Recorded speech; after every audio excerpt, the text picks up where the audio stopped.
Холбзи Хатриску Истшан, раб Сенгуин Тупи Тудзин Шхасу Хасуснаху. Добрый вечер, уважаемые друзья, уважаемые коллеги. Хочу выразить вам огромную благодарность, что вы пришли на эту лекцию. Ну и огромное спасибо абхазскому телевидению и автору этой передачи Мананку Кускир. Ну что ж, уважаемые друзья, наша сегодня с вами лекция называется «Абхазия в западноевропейских картах». Для нашей историографии это новая тема, которая ранее особо фактически не был изучен.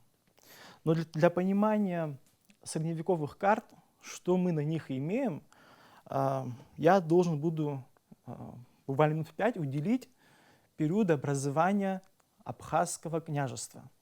Как мы с вами знаем, в XIII веке в результате нашествия монголов государство, которое называлось Абхазия, царство Абхазское, распадается на две части. В одной части будет править Давид Нарин, в другой Давид Улу. В той части, где будет править Давид Улу, в скором времени будет называться Грузинское царство, Картля. А в той части, где будет править его брат Давид Нарин, дальше будет называться Абхазское государство, вплоть до конца XIII века. А если быть точнее, то 1293 года.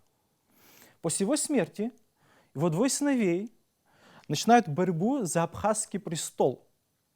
Но в результате этой борьбы государство это приходит в полный упадок, и небольшие князья, которые правили в тех или иных регионах, заявляют о своей независимости, в том числе и династия Чачба-Шервашидзе. Но я хочу заметить, что в результате борьбы сыновей Давида Нарина Георгий Дадьяни, это князь Мигрелии, объявил себя независимым правителем. Он не только завладел Мигрелией, но также захватил часть современной Восточной Абхазии. Так, в самом конце XIII века наша территория, современная Восточная Абхазия, оказалась в составе Мигрельского княжества. Ту Абхазию, которую мы сегодня с вами видим на картах, это будет Абхазия от Сухума примерно до реки Хоста.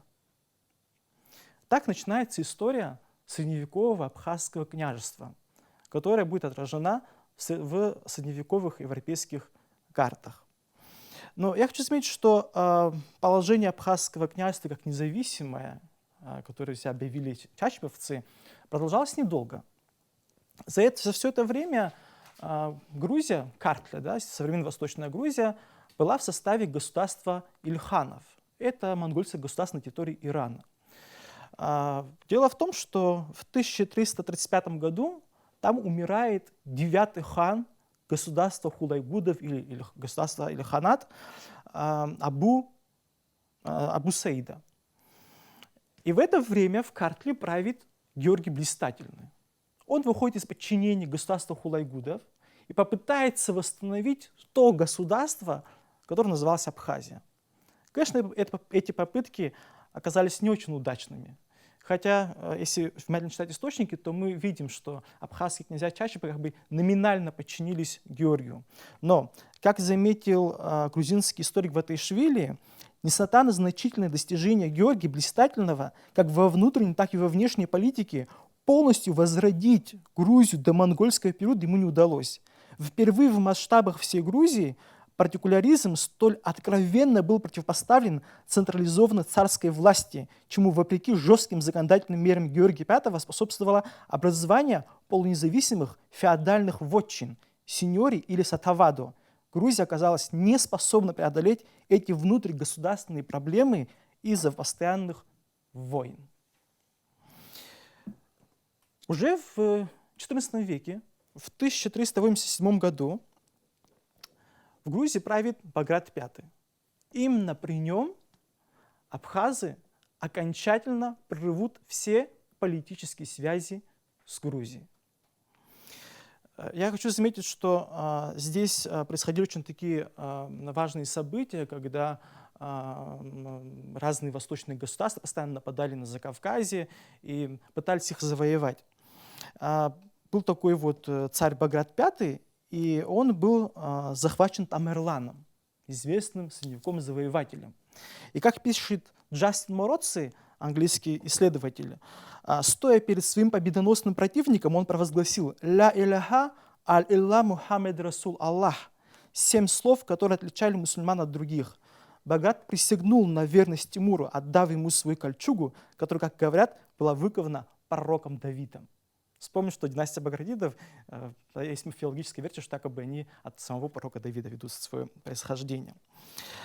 Именно с этого момента начинается окончательное размежевание между Абхазией и Грузией.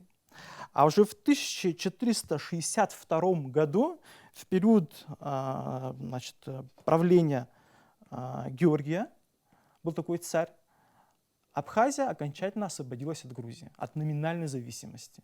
С этого момента мы можем говорить об образовании независимого абхазского средневекового государства, позднесредневекового. И с этого момента Абхазия уже появляется на средневековых европейских картах.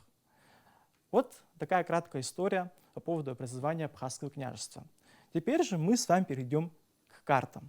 Что они нам говорят?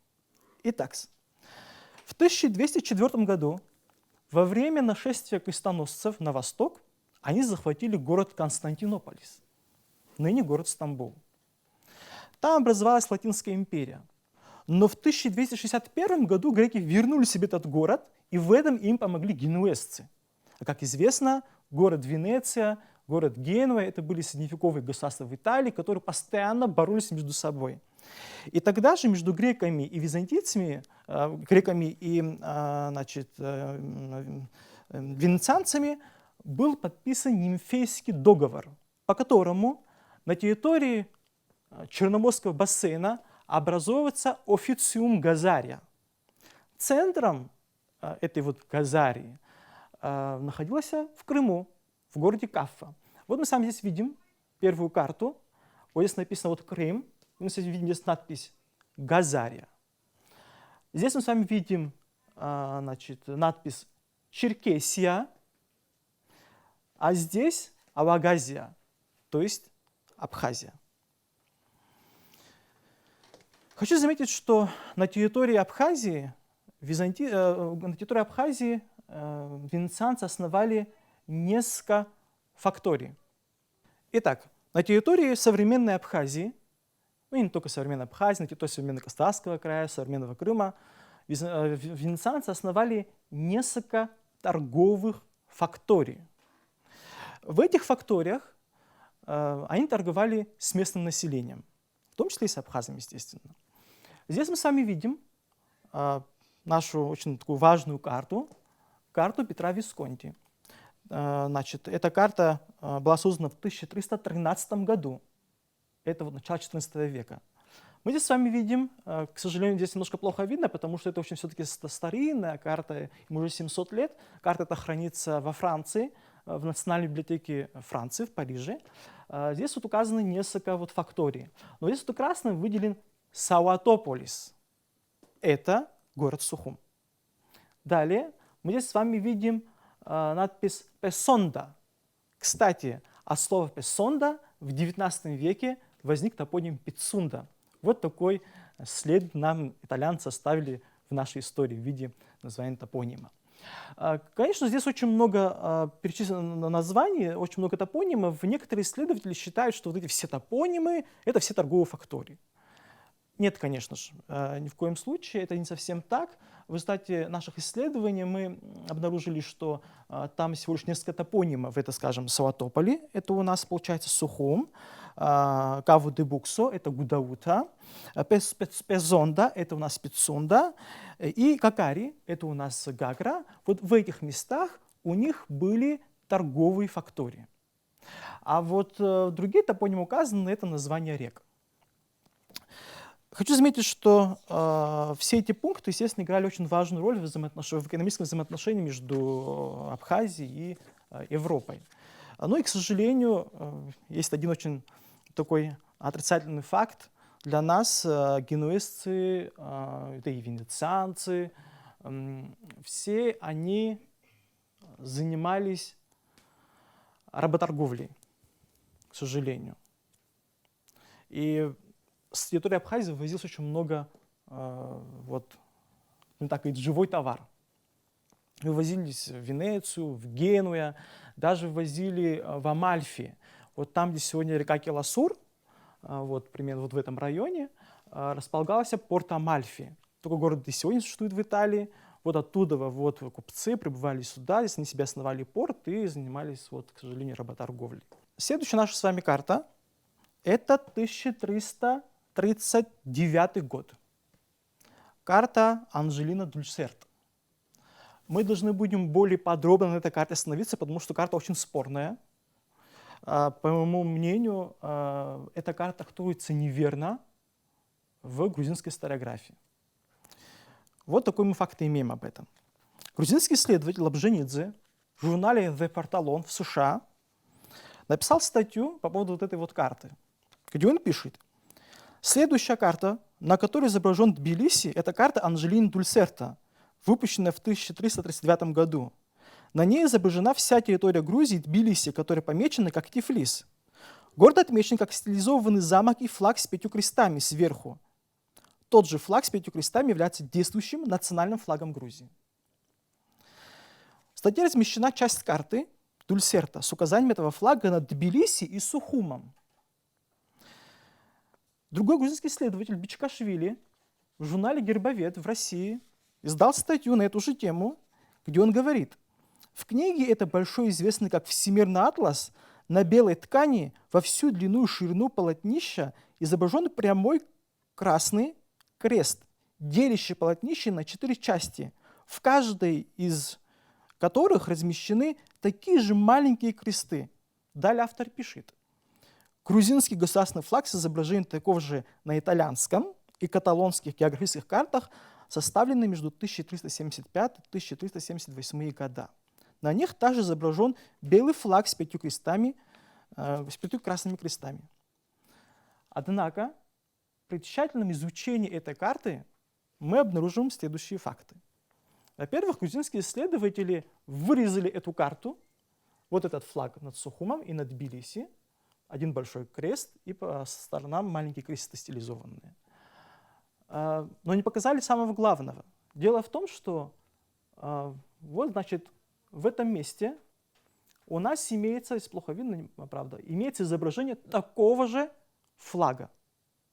Еще ниже, на острове Кипр, такой же флаг. Поэтому ни о каком грузинском флаге здесь не может идти речь. Чей это флаг и с чем он связан? Вот что по этому поводу мы узнаем. Это пишет грузинский ученый Папашвили. В 1316 и 1334 года в своей восточной политике отношениям с Грузией придавал особое значение папа Иоанн XXII. В результате его неутомимой религиозной политики в 1318 году была основана католическая епископская кафедра в Сухуми, а в 1328 году в Тбилиси.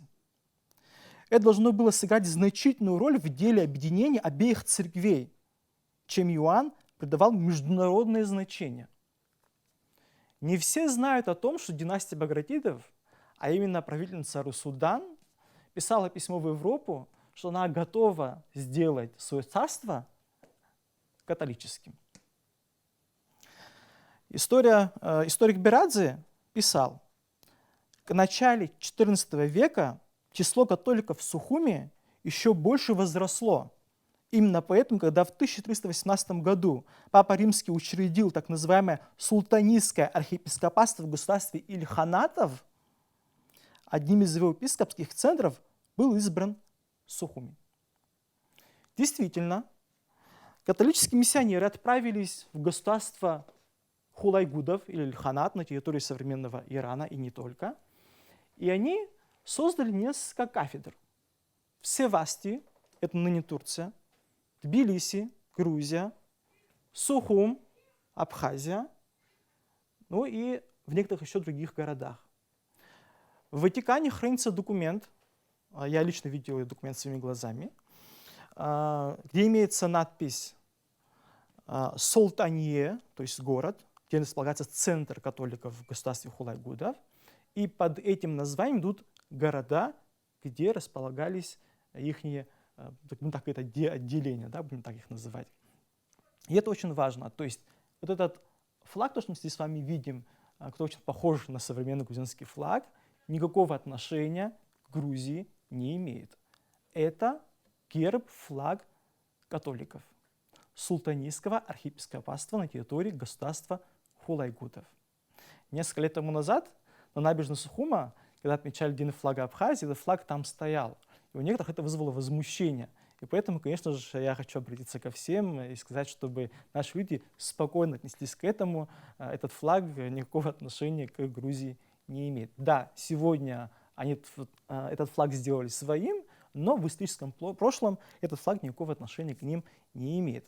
Конечно же, кто-то может сказать о том, что где-то в Грузии есть изображение большого креста со стилизованными небольшими маленькими крестами по бокам. Теперь, что касается по поводу высказывания Бичикашвили о том, что есть некий атлас, всемирный атлас, на котором имеется изображение грузинского флага. Вот такой вот герб, флаг с крестами. Но я хочу сказать, что на самом деле то, что здесь изображено, тоже никакого отношения к Грузии не имеет. Мы здесь с вами видим рукопись конца XIV века, которая хранится в Испанской национальной библиотеке. Называется он так: «Libro del conocimiento de todos» — «Книга знаний всех царств». Если вы внимательно знакомитесь с оригиналом, а это есть оригинал, то вот этот вот герб, флаг принадлежит городу Севас, ныне Севастии, на территории Республики Турция. Вместе с тем, уважаемые друзья, хочу заметить, что в этом же атласе испанском мы обнаруживаем первый документально зафиксированный абхазский флаг. Герб, вот он, с открытой ладонью. Мы очень часто говорим о том, что вот в период Абхазского царства у нас существовал флаг, герб с открытой ладонью. Но мы всегда как бы это говорим вот словами, а как-то документально показать, доказать нам немножко было сложно. Но если покупаться в зарубежных архивах, то мы с вами обнаружим вот такой интересный документ. Вот, значит, этот вот флаг, герб с открытой ладонью над городом Севастия, город Сухум, ныне столица Абхазии. Вот, уважаемые друзья, мы здесь с вами видим в храме Гигардаванг, это Армения. Это монастырь, храм 8 века, где у нас также имеется изображение вот такого вот креста с небольшими по бокам крестами. Это чтобы никого не возникло сомнения в том, что верно я говорю или нет. Попытка присвоить себе этот знак Грузии как-то выглядит не очень убедительно, потому что вообще такое изображение было распространено на Востоке. Но конкретно, вот как свой собственный герб, флаг, его уже использовали именно католики, которые прибыли к нам из Рима. Вот мы здесь с вами видим тоже храм Гигардаванг, вот изображение вот этого креста с небольшими крестами по бокам. Вот тот же храм. Мы здесь с вами видим вот такое изображение. Вот один большой крест и по сторонам маленькие кресты. Такое изображение можно обнаружить и в других древних храмах, не только там, в Грузии, в Армении, но и во всем Ближнем Востоке. Мы здесь с вами видим еще одну западноевропейскую карту Гильермо Салери. Это 15 век. Вот здесь Черное море.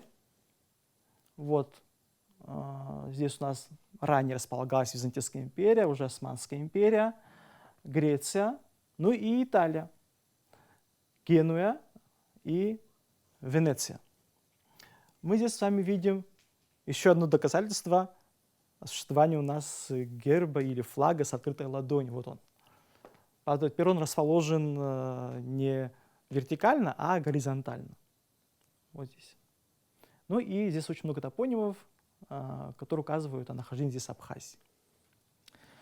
Ну что ж, следующая карта, которая хранится в библиотеке Вольфенбюттен. Дата этой карты относится к 1497 году.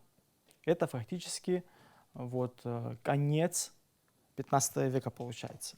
Мы здесь с вами видим картограф Фредуччи из Анконы указал нам о существовании 3 государств на территории Западного Кавказа. Это Мингрелия, Алагазия, то есть речь идет об Абхазии, и Зыхья, это Черкесия. Здесь указаны вот следующие топонимы. Саватополи, довольно крупным планом. Это нам говорит о том, что этот город играл очень важную роль на Западном Кавказе. Песонда, современная Пицунда, и Зыхья. Здесь, конечно, нам карта не говорит о границах политических, но мы можем это понять по тому, что здесь имеется надпись Алагазия и написано Коста. Это и есть Хоста, абхазская Хоста, Кабанья река. То есть граница Абхазии в конце 15 века предположительно доходила до реки Хоста. Итак, как мы все знаем, в первой половине 15 века Абхазия подверглась нашествию турко-османов. И такими медленными темпами Абхазия становится частью османского государства, Османской империи. Здесь перед нами располагается карта Диего Хомем, очень известного испанского картографа. Вот он дал очень важные ориентиры. Вот Османская империя, здесь, вот Абхазия, и здесь имеется вот такой зеленый флаг с полумесяцем. Тем самым автор этой карты, Хомем, хотел нам сказать, что территория современной Абхазии находится в подчинении Османской империи. Далее мы с вами видим еще один флаг, герб. Этот флаг-герб принадлежит генуэзцам. И оно располагается у Маура-Лока. Маура-Лока — это примерно сегодня территория Туапсе. И мы здесь видим большими буквами надпись «Мингрелия». Конечно, кто-то может подумать, что на этой всей территории существовала Мингрелия. Нет, конечно же. Дело в том, что это у нас морская карта. Мы должны понимать, что карта делится на 2 части – морская и политическая. Для автора было важно указать именно морское побережье и топонимы, которые есть на побережье Черного моря. Для него не важно было политические границы, в каком месте какие государства располагаются. А здесь он сделал вот такое очень красивое такие вот изображения, и он знал, что где-то здесь есть Мигрель, он просто его решил поместить его вот здесь, вот в сторону Черкесии. Хотя мы понимаем, что это, если Мигрель располагалась вот здесь, в эту сторону, здесь располагалась Черкесия, а здесь располагалась Абхазия, что мы с вами видели на предыдущей карте. Наступает период XVI века. Это был очень сложный период для Абхазии. Это тот момент, когда турки-османы пытаются усилиться на территории Западного Кавказа, и часто нападение на Абхазию, попытка сместить династию Чачба в какой-то степени имели успех. Здесь был создан Сухумское беглербейство, и правда, существовало недолго. Но дело в том, что этим воспользовались наши восточные соседи, а точнее Мигрельское княжество. И благодаря туркам они фактически распространили свое влияние политическое на всю Абхазию до реки Бзып.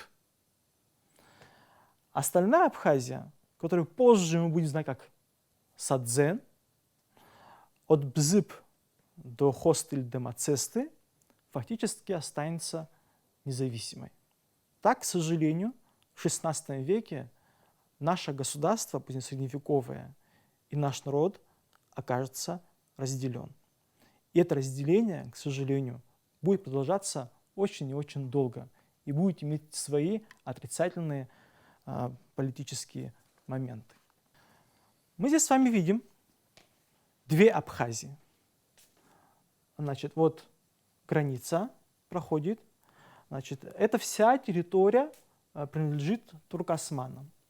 И вот тут самое удивительное, что вот написано Абазия или Абхазия, а дальше написано Алагазия. Алагазия — это есть Садзен, а Абазия или Абхазия — это и есть территория современной Абхазии. Но мы здесь должны понимать, что вот граница проходит уже где вот Дранда, то есть уже начиная с конца XVI века,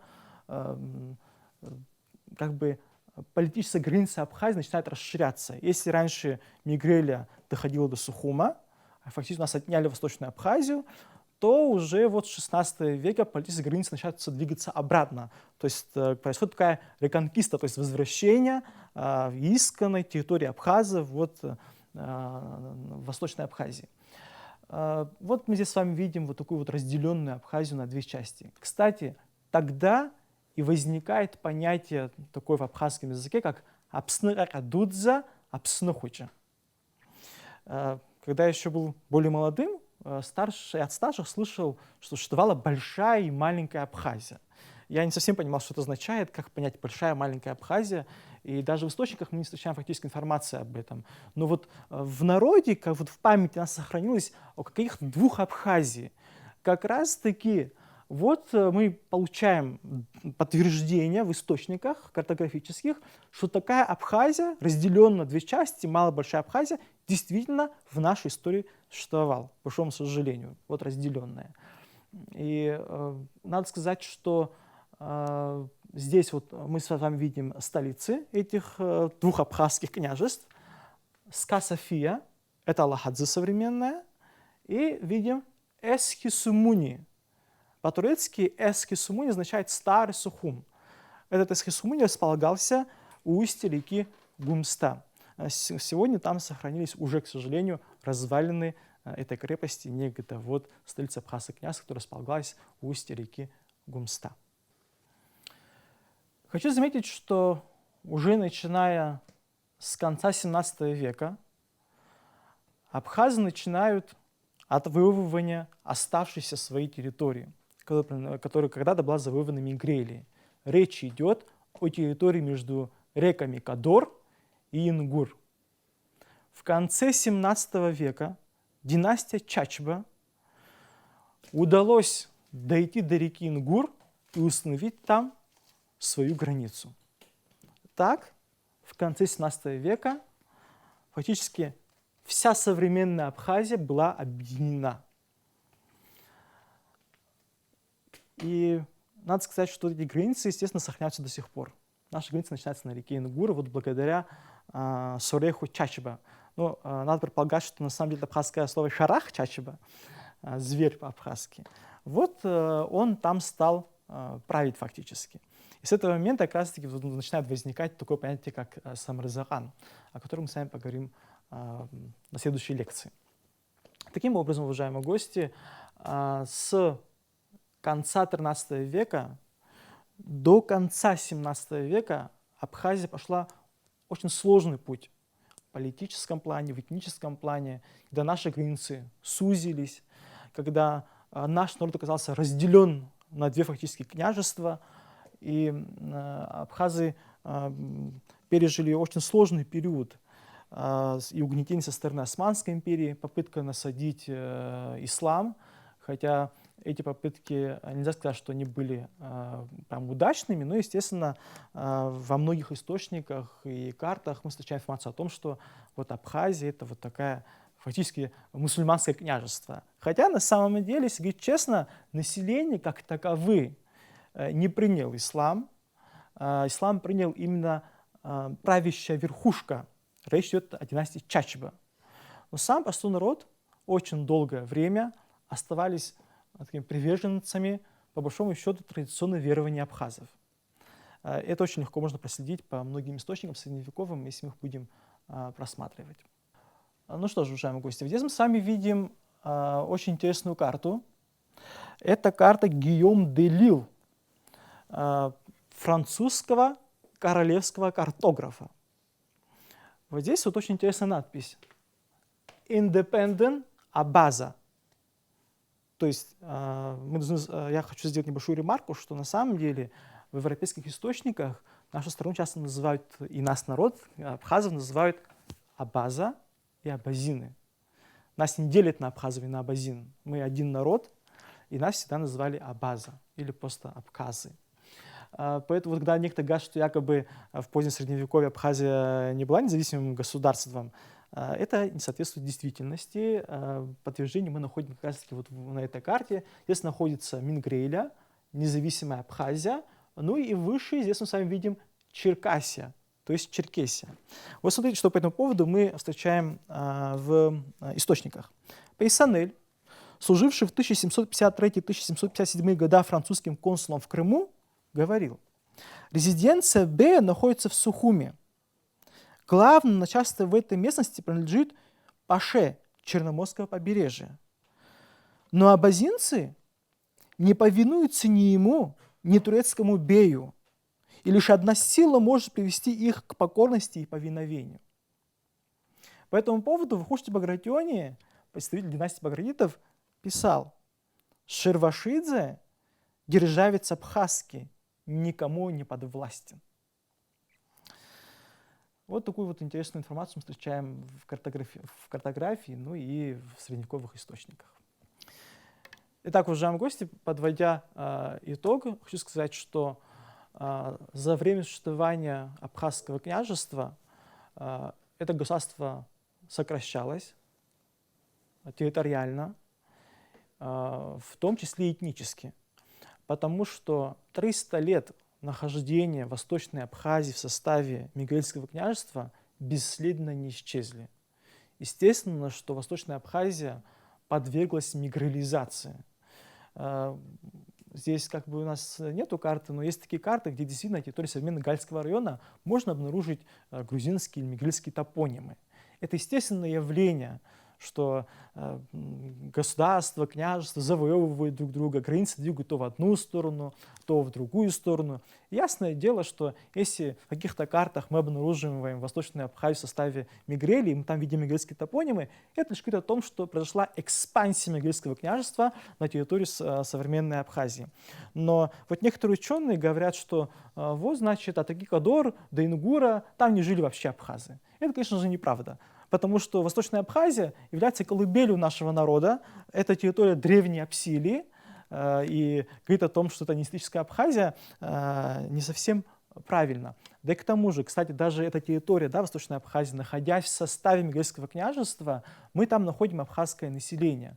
Дело в том, что там в свое время, в позднем Средневековье, в 17 веке побывал патриарх Макарий, иерусалимский патриарх. И он был на территории Грузии, и он говорит, что из Моква к нему прибыли абхазы, и он им дал епископа. То есть там действительно жили абхазы, но в подчинении Мигрельского княжества. Таким образом, уважаемые друзья, мы имеем следующие факты. В XIII веке, после развала Абхазского царства, образовывается независимое Абхазское княжество. Но это длилось недолго, и через какое-то время это княжество подчинилось картлийскому государству, то есть Грузии. Но уже в XV веке политические взаимоотношения между Грузией и Абхазией были окончательно прерваны. И после этого Абхазия будет иметь политические взаимоотношения с Мигрельским княжеством, с Черкесией и Османской империей. За это время границы Абхазии то сужались, то увеличивались. И только в конце уже 17 века династия Чачеба расширила свою территорию, и Абхазия фактически объединится от Ингура до Бзып. Ну а что касается территории от Бзып до Хосты или до Мацесты, там, где жили Асадзыпсуа, территория Садзен, то, к сожалению, эта территория так и не подчинится династии Чачеба.